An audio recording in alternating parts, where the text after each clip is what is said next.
Hi, welcome back, or welcome here if you are new. My name is Candace. I am a witch and a pagan, and basically this is where I come to talk about things that are on my mind and to kind of just share my path. And anyway, here we go. So today's video, as you can tell by the title, is pretty much my religious path from childhood to now. Basically, how do you get here? I was raised in a Methodist Christian household, and it was amazing. Like, I've always enjoyed religion, but I've never believed in religion. But I enjoyed it so much that it wasn't like an issue going to church or anything like that. The first time that I really had, I guess you could say, doubts, or it was just very clear to me that something is wrong here. I was young, I would say anywhere between 3 and 5, and I first heard from the pulpit about Abraham sacrificing or about to sacrifice his son Isaac to God. And as a young child, that scared the crap out of me, especially having a parent who was very dedicated and to worship. And again, like, now as an adult, I know that my mom would not sacrifice me. We all like to be able to think that, right?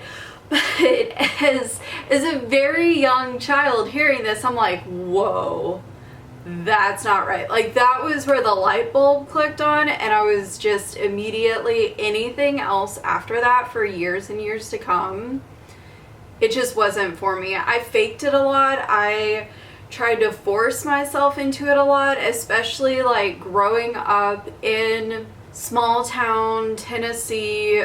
We were in a rural area outside of Memphis. It's assumed that you're Christian. Like, it's just assumed. If you met someone, you assume that they're Christian. Like, that's just the culture of the place. If you stayed over at a friend's house on Saturday night, you went to church with them. And again, I loved going to church. I loved listening to sermons. For me, it was like story time, and I got to learn how other people worshipped, and it was genuinely exciting and fun. And I liked going to church with my friends and getting different purviews, but I didn't believe. And that took a really long time to come to terms with. I really understood that I didn't believe somewhere in high school. And then when I turned 18, I had finished basic training in the Army. I was in my senior year of high school. I did the split option. And I thought, well, I'm an adult now. I can talk about my beliefs and people will respect them because I'm an adult. That was cute. So I told one member of my family who I thought would be understanding. And at the time, I was basically just of the assumption that I don't believe in the Christian God. And the way that I explained it was the universe and spirituality is so expansive that there's no way for someone as tiny as myself, in the grand scheme of things, to understand what's going on. So, like, kind of what's the point? So I was definitely an atheist. Not so much in the idea of, like, there's definitely no God, but just I didn't have a belief structure. So more as in the non-theistic.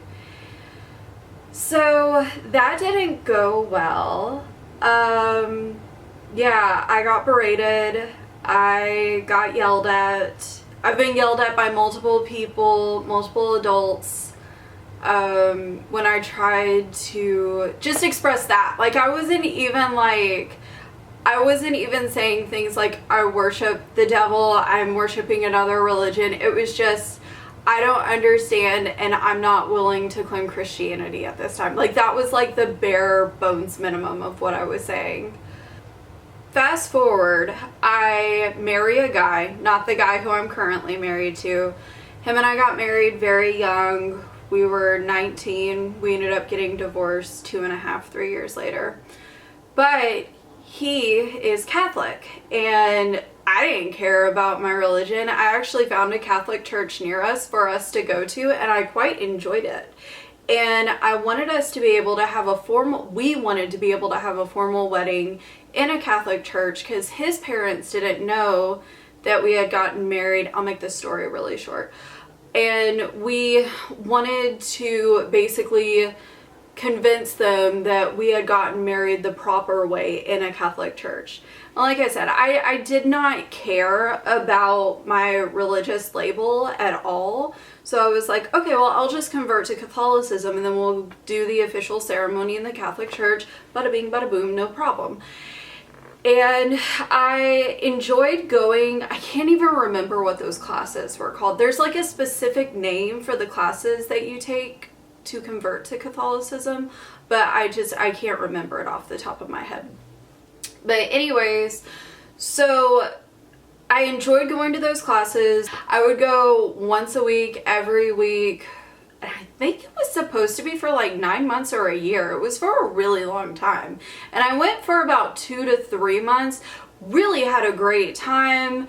Everyone there was super friendly. Everyone was just trying to learn. And it was really cool, like getting to know the history and kind of the ins and outs of a Catholic service and Catholic beliefs and the religion, all that. Because like I said, I had grown up in a Methodist church. I'd been to Baptist, I'd been to Presbyterian, Episcopalian. I'd been to kind of all of those like Protestant services, but I had never been, well, I had been to Catholic church, but only a couple of times with my husband at the time. And so I didn't quite understand. There's so much that goes on beneath it.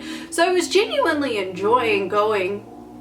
However, I ended up getting into a little bit of just a teeny tiny little tense discussion with the deacon who was leading the class. I think he could, looking back on it now, I think he could pick up on the fact that I wasn't in there for genuine reasons, like genuine to myself.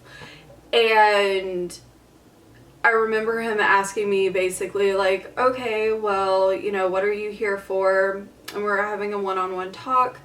And I told him that my husband and I wanted to have our wedding ceremony at their church. And he basically said no. He was like, you two have already been married for so many months. You have obviously consummated the marriage. And it's like, first of all, you don't know that. That's kind of how I responded to him. But anyway, so it was one of those where we got into a tiff. It was very obvious that even if I did continue on with conversion, that we wouldn't be able to get married in that church. So it's like, okay, well, what's the point now? And fortunately, unfortunately, however you want to look at it, we were like on the outs anyway. So it's for the best that I didn't continue onward and that I just kind of left. So the next instance where I tried to force myself into religion was when my current husband, this is many, many years down the line now, my current husband was away in Poland. I had gotten out of the military and moved back to Texas to live with him, and then he gets shipped off to Europe. So I was like, all right, I had his family there, which was amazing. I'm actually really, really close to his family, and they are just lovely. But I was still kind of missing out on a social aspect, and I knew the Methodist church. I knew how friendly and familial everyone was, and like how accepting and kind of open they are. And whenever you think about Christian, especially Protestant denominations, they, for the most part, are kind of the most progressive and the most lax. In the past few years, there's been a lot of like debate and drama within the Methodist Church.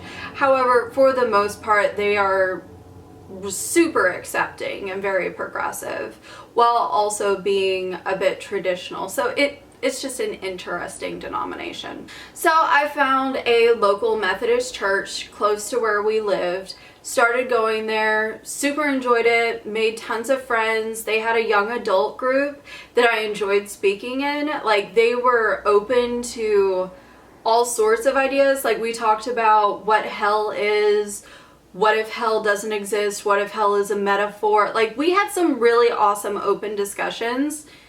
So great. I was at that church for about 6 to 8 months. I don't think that I was there for quite a year. I even had a one-on-one discussion with the preacher there, and we talked about the fact that I can't get over the Jesus thing. I can't get over having to believe in Jesus.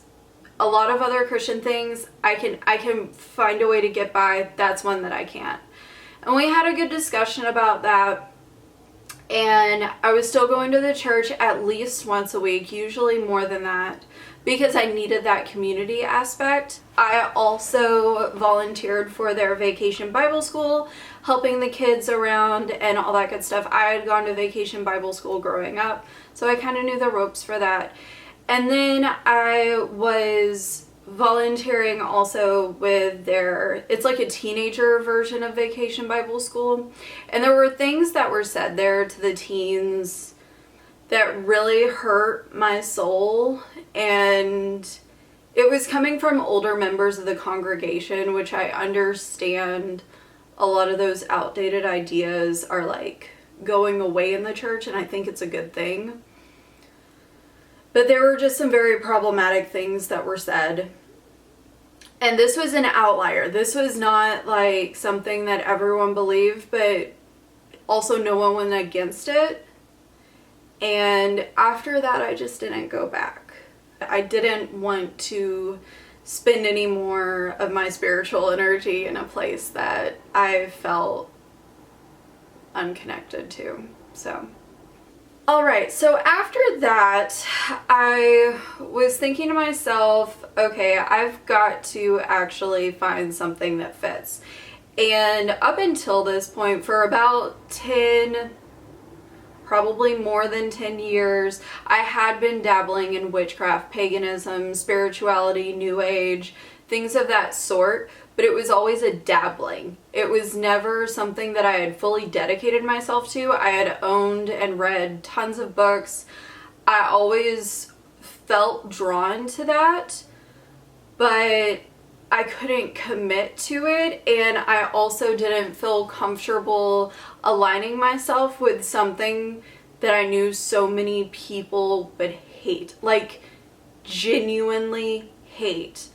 And a lot of that went back to when I was younger, trying to speak about my beliefs and being completely dismissed, and not even just dismissed, but like verbally just yelled at and all sorts of great stuff. It was, I'm kind of like,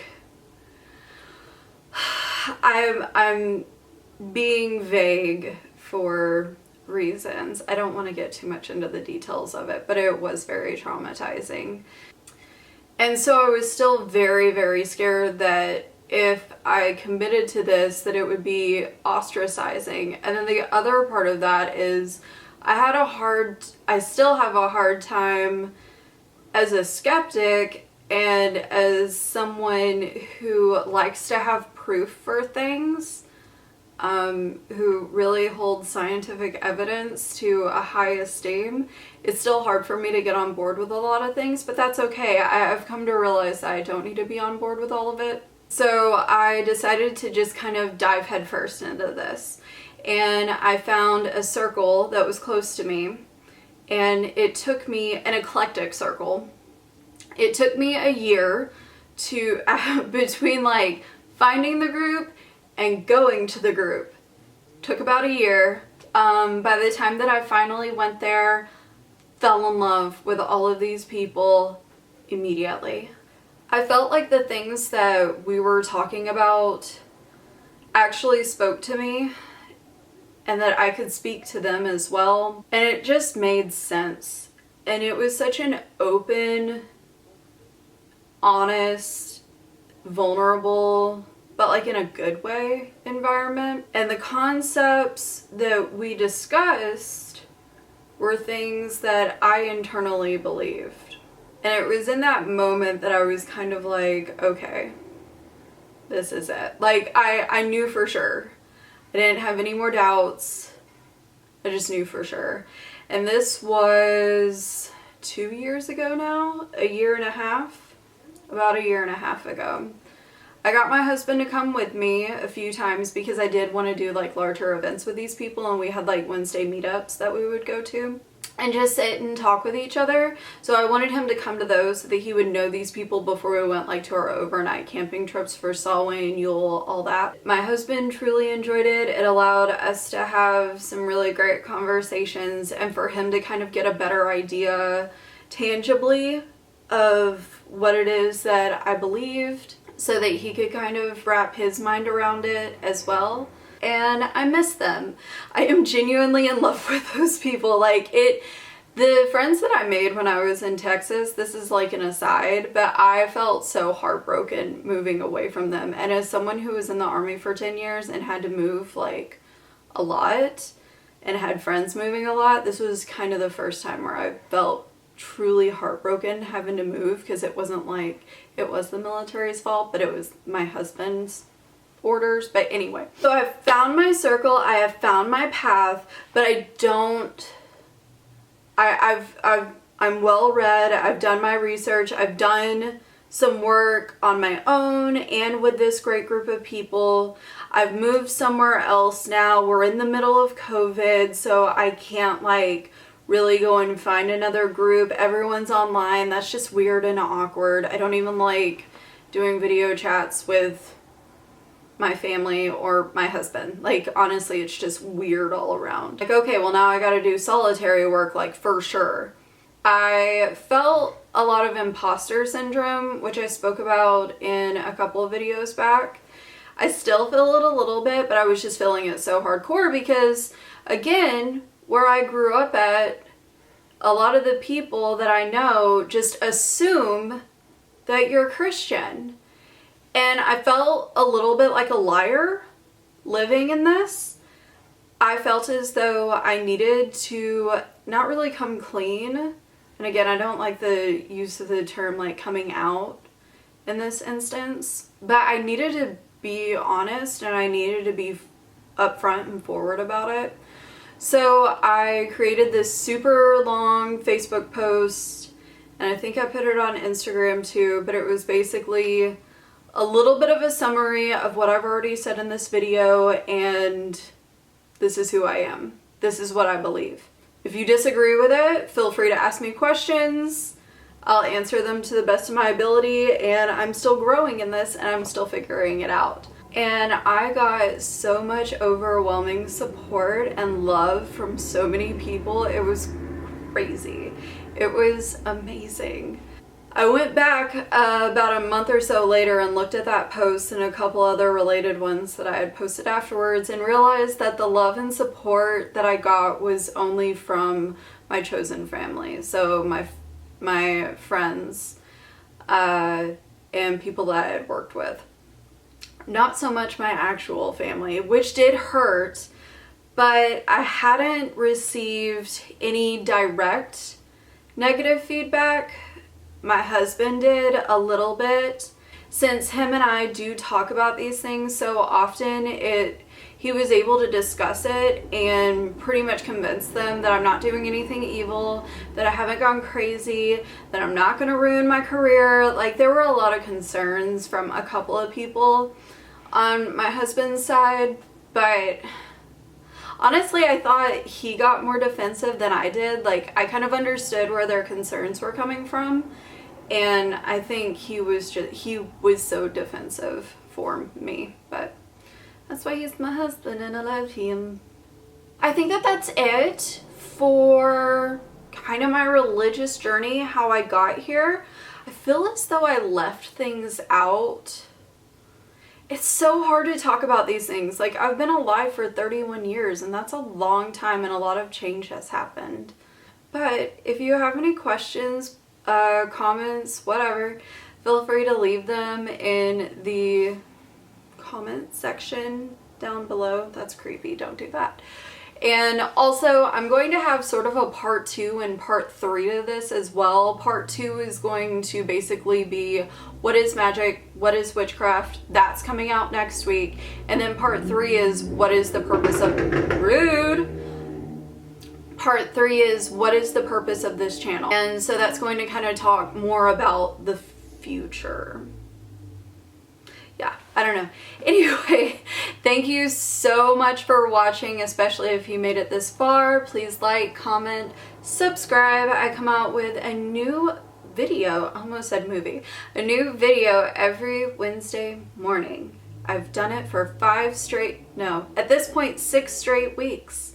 And I've got a bunch more scheduled and recorded and ready to go. So thank you so much and have a magical day.